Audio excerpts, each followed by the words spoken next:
Well, hello. Today we're doing the 1964 war thriller 36 Hours. 36 hours. I will give you back. A traitor. The time, 6 days before D-Day. Major Jefferson Pike, U.S. Intelligence, is briefed on the invasion. 2 hours later, Major Pike embarks on a crucial secret mission to Lisbon. In less than 24 hours, Major Pike will awaken here, in what he thinks is a U.S. Army hospital. In 12 hours, he will age 6 years. In 36 hours, he will live the most bizarre spy adventure plot ever conceived. How the hell did I get here? Metro-Goldwyn-Mayer presents 36 Hours. James Garner is Major Jefferson Pike. In 36 hours, he will betray 1,000,000 men. Goal was assigned to the British 30th Corps with the British 40th, no, the British 50th making the landing. Juno was the Canadian 3rd, and so was the British 3rd. Academy Award winner Eva Marie Saint is Anna, trapped, desperate. I know that Freeman's thing. I have to ask his wife. What's your name? You look very hysterical. Let's go even once to find out how easy your next break. Now, tell me the date. Rod Taylor is Gerber, the one man who could destroy Major Pike, the only man who could save him. You know, of course, I'm going to have to turn you over to the bullying board. I didn't think you were going to send me back to Lisbon. Do you really believe this scheme of yours will succeed? I'll stake my reputation on it. You have staked more than your reputation, Doctor. Much more. That's not a lie. I was at Auschwitz and Regensburg.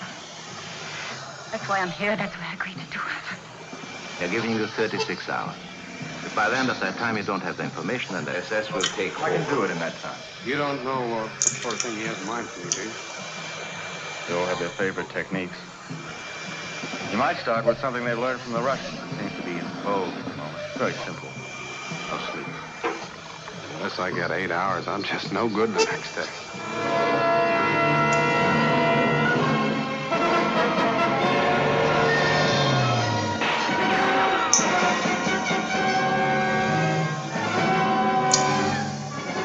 See it from the beginning. Every second counts.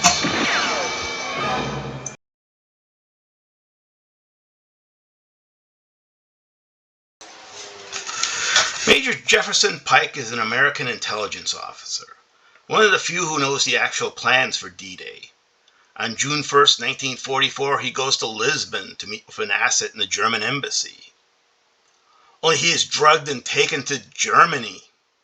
There, a doctor will attempt to convince Pike it is 1950 and the war is over. He has 36 hours before the SS takes over and tries more enhanced methods if they can't get the information. He has his eyes dilated so he can only see with glasses, and his hair is grayed up.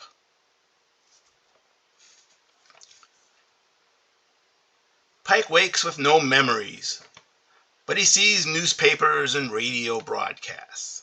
They convince him that he has amnesia and it is indeed 1950. He also has a wife, the German nurse.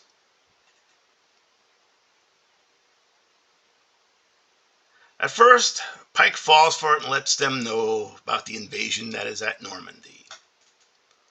Only later, a paper cut gets him to wondering, and he investigates further and comes to the conclusion that maybe not all is what it seems. So he then confronts the nurse and finds out the truth, that she was also a Jew in a concentration camp, and they recruited her because she could speak English. Pike, though, later convinces the Nazis that he knew all along he was in Germany and gave them a false information. Luckily, Allied intelligence works very hard to convince the Germans that the invasion's coming at Calais.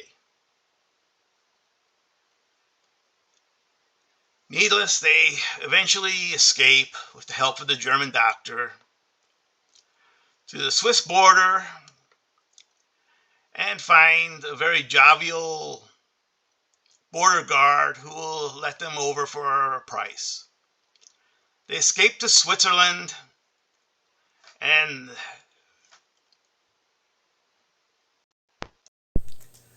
okay, this is a 1964 movie. It was based on a short story, Beware of the Dog, by Roald Dahl. He was mostly famous as being a children's author. Charlie and the Chocolate Factory, which of course became Willy Wonka and the Chocolate Factory, is probably his most famous. And, this is a fairly decent thriller from the 60s. Never really caught on. I know James Gardner stated he didn't think it worked because there was no suspense, that everyone knew D-Day was won. I think he kind of misses the point on that because obviously, we watch Saving Private Ryan or The Longest Day. We know the Allies win. We just interested in the story of how they won. And, this story would be how he overcame their plot to get information from him. I thought that was a good idea. I think there was one reviewer who said that he thought that there was no suspense because it was just too elaborately conceived. That there was just kind of an artificiality to it. And that I kind of agree with. I mean, there's not a lot of suspense in this movie. I mean, it's interesting. It's very well done. There's no plot holes or that. They were very meticulous in showing how this is done, why it's done. They use a lot of actual events, the day was supposed to be on the 5th, but it got delayed because of weather, and he wouldn't have known that.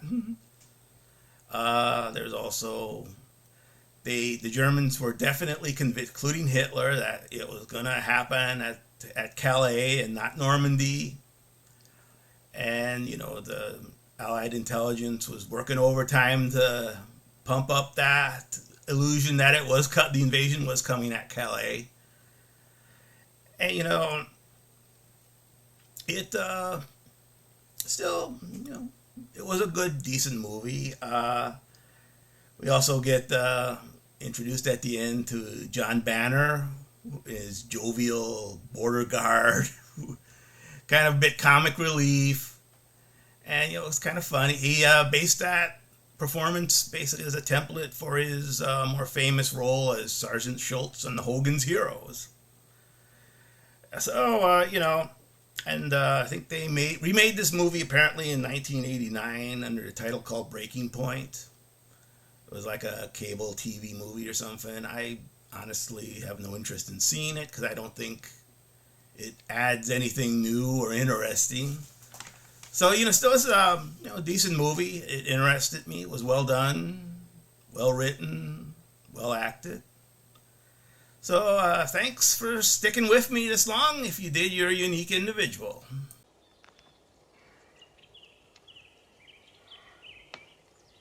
Du wirst mir nicht mehr in meine Geschäfte reinpfuschen.